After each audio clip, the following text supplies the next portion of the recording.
తెలంగాణ సచివాలయంలో తెలంగాణ ఉద్యమకారుల గుర్తింపు కమిటీ అఖిలపక్ష సమావేశం కొనసాగుతోంది. ఉద్యమకారుల గుర్తింపుకు పార్టీల సలహాలు, సూచనల్ని కమిటీ స్వీకరిస్తోంది. సమావేశంలో బీఆర్ఎస్, కాంగ్రెస్, బీజేపీ వివిధ రాజకీయ పార్టీల నేతలు పాల్గొన్నారు.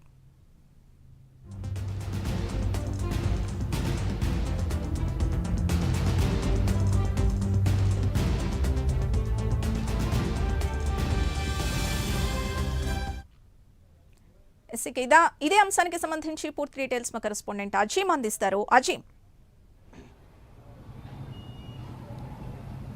తెలంగాణ సచివాలయంలో ఉద్యమకారుల కమిటీ ఆల్ పార్టీ నేతలతో ఏదైతే సమావేశం నిర్వహించింది. అయితే కేశవరావు నేతృత్వంలో ఈ సమావేశం జరిగింది. కేశవరావుతో పాటు మంత్రి పొన్నం ప్రభాకర్, ప్రభుత్వ విప్ అద్దంకి దయాకర్, మాజీ ఎమ్మెల్సీ రాముల్ నాయక్, అలాగే ఏదైతే అన్ని పార్టీలకు సంబంధించిన నేతలు అఖిలపక్ష సమావేశంలో Congress, BJP, BRS, CPI, TDP, Telangana Janasamithi, AAP, CPI, new democracy, ఈ పార్టీలన్నీ కూడా ఏదైతే ఈ సమావేశంలో కూడా పాల్గొన్నాయి. సమావేశం ప్రారంభమైనటువంటి వెంటనే అప్పుడు తెలంగాణ ఇచ్చినటువంటి యూపీఏ చైర్పర్సన్ సోనియా గాంధీ, అప్పుడు ఉన్నటువంటి ప్రధాని మన్మోహన్ సింగ్, అలాగే ఏదైతే అప్పుడు స్పీకర్గా ఉన్నటువంటి మీరా కుమారికి ఏదైతే ధన్యవాదాలు తెలిపింది కమిటీ. అలాగే ఈ కమిటీ వీళ్ళందరి దగ్గర నుంచి కూడా ఏదైతే అభిప్రాయాలు కూడా సేకరించింది. అసలు ఉద్యమకారులను గుర్తించడం ఎలా, దాని క్రైటీరియా ఏంటి, ఒకవేళ గుర్తించిన తర్వాత వారికి చేయాల్సినటువంటి సంక్షేమ పథకాలు ఏంటి, వారికి ఇవ్వాల్సినటువంటి పెన్షన్లు కావచ్చు, లేకపోతే ఇళ్ల స్థలాలు కావచ్చు, ఇంటికి నిర్మాణానికి సంబంధించిన అంశం కావచ్చు, ఉద్యోగాలు కావచ్చు, దీనికి సంబంధించినటువంటి ఎలా ముందుకు వెళ్దాం అనే దానిపైన ఏదైతే ఈ కమిటీలో సమావేశం జరిగినట్టు తెలుస్తుంది. అయితే ఈ కమిటీ మరొక 2-3 సార్లు కూడా సమావేశం అయ్యేటువంటి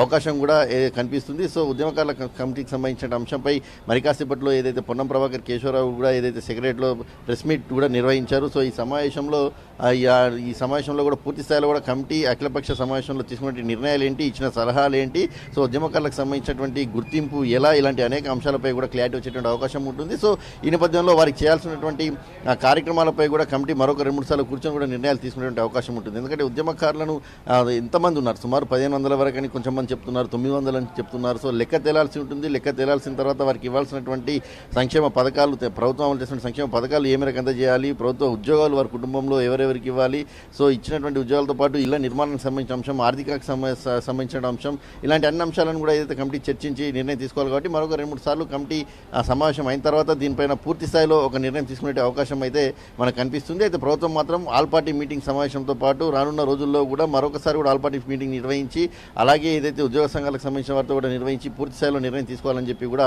భావిస్తున్నట్టు మనకు తెలుస్తుంది. Sindhu. Right, thank you Azeem.